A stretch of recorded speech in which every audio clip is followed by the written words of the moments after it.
Hi, I'm Nessa. This week, the sun finally came out and the temperatures have started to rise. You can smell spring in the air, and you can already hear a difference in the way the birds sing. I know there's still a bit of cold left to come, but this little pause is deeply appreciated.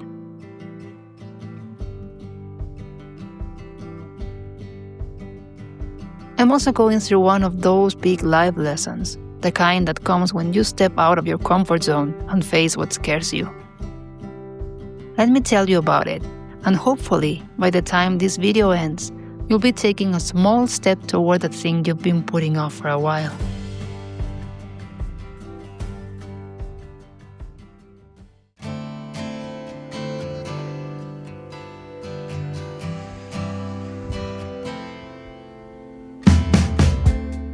I've told you before that I'm a little obsessed with astrology. I love it because it feels like stepping into someone's psyche and seeing their potential, and the challenges they face when it comes to developing it, among many other things. As if we had a game manual with the keys to unlocking new levels. On top of that, astrology awakens that deep pleasure in me, the one that comes from pulling on a thread and discovering things that, at first glance, seem hidden. So you can imagine that when I dive into it, time just flies. For example, this week I was working on creating the first Venus file dossier, and as I studied my client's chart, I had this overwhelming urge to call her and say, "But woman, you're made for this." And of course, after all this time studying the mechanics of the stars, I've been going on and on about it with my friends. Probably quite a lot. Because last week they staged an intervention, like the ones in How I Met Your Mother TV series, and told me it was about time I started offering these astral investigations to the world. So I made a launch announcement offering a special prize in exchange for feedback. And people started reaching out. And you may be thinking, that's great, right? Well, I panicked. I'm sure you know what I'm talking about. That voice that tells you you don't know enough, that you don't have a title to back you up, that you still have so much to learn, that you're going to mess up, and then the person will feel like they wasted their time and money on you. Maybe for you it's not about work, because this voice shows up everywhere. Like, who do I think I am wanting to go skydiving at my age? How am I supposed to travel alone if I don't speak the language of the country I want to go to? How could I start an Instagram for my drawings or poems if no one's going to like them? How could I sell my cakes if everyone already knows how to bake? And I could go on forever. The good part is, I've been through this exact situation many times, and I know how it works. I know that it's actually a window of opportunity, and that if I cross it, something beautiful is waiting for me on the other side. But crossing it comes with a lot of nerves. It's like starting a new job. In the beginning, you don't really know how things work. You have the knowledge, yes, but you don't know exactly how to apply it in that specific environment, how to react to unexpected situations, who your co-workers are. But then, time passes and what once felt new becomes familiar. And from there, if you want, you can grow into mastery. I don't like first times. I feel more comfortable in the ease of experience. But there is no experience without first times, right?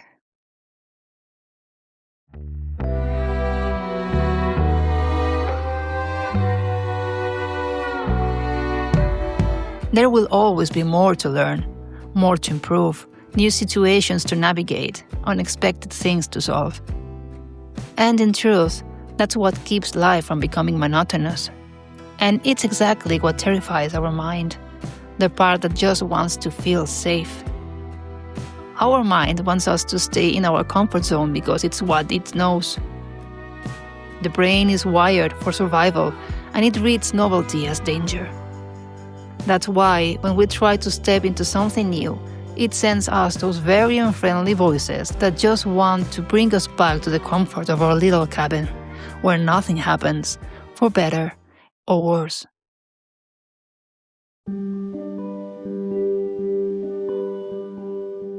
Going back to my example, I am aware that my biggest fear is putting myself out there in front of a camera, knowing that on the other side, there's someone I don't know who is expecting something from me. It feels safe to sit in my room and do my research. It's the same when I make these videos, writing them from the safety of my little hideout and recording them alone with my camera. But then, I remind myself that 2 years ago, I was also afraid of showing up on camera the way I do today. I didn't like taking photos of myself, and I felt incredibly embarrassed editing and seeing my face on video. With time, through repetition and realizing that absolutely nothing bad happens, it has become part of my comfort zone. Now, for example, filming more spontaneous videos makes me feel shy.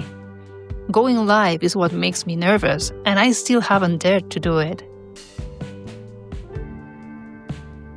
But let me give you another example, because my hope here is that by the time this video ends, you'll feel inspired to go and do that thing you've been postponing. And of course, come back to the comments and tell me about it. In my first 5 minutes as a police officer, out on the street, fresh out of the academy, I was next to a field that had caught fire because of fireworks during the San Juan festivities. My co-worker handed me a flashlight and said, "Make the cars turn away." In my head, I was still Nessa, the one who had never told strangers what they should do. And that voice said, "Who do you think you are, that they would listen to you?" But I had no choice but to start waving the flashlight. And the cars started moving.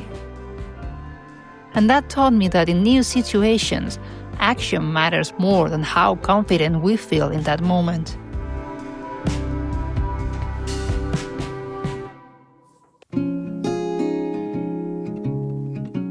I don't know what that voice is telling you about the thing you keep thinking about. But what I do know is that if it's there, in your mind, showing up again and again, it's because it matters to you. So, do it. It will never be the perfect moment. You will never feel ready enough. It will never be good enough. It will never be the perfect age or the ideal timing. The only thing that overcomes that fear is doing it so many times that it eventually feels normal. So, use those 5 minutes in the bathroom to write down those 3 lines of a poem that cross your mind. Post a message on WhatsApp offering your skills fixing blinds. Trust me, people need this. Sell those cakes you make so well. Show your art to the world and find your people. Sign up for dance classes. And when you take the step and that voice shows up telling you not to do it, remember, it's nothing more than a sign that you're on the right path. Thank it for trying to protect you. Take a deep breath and do it anyway.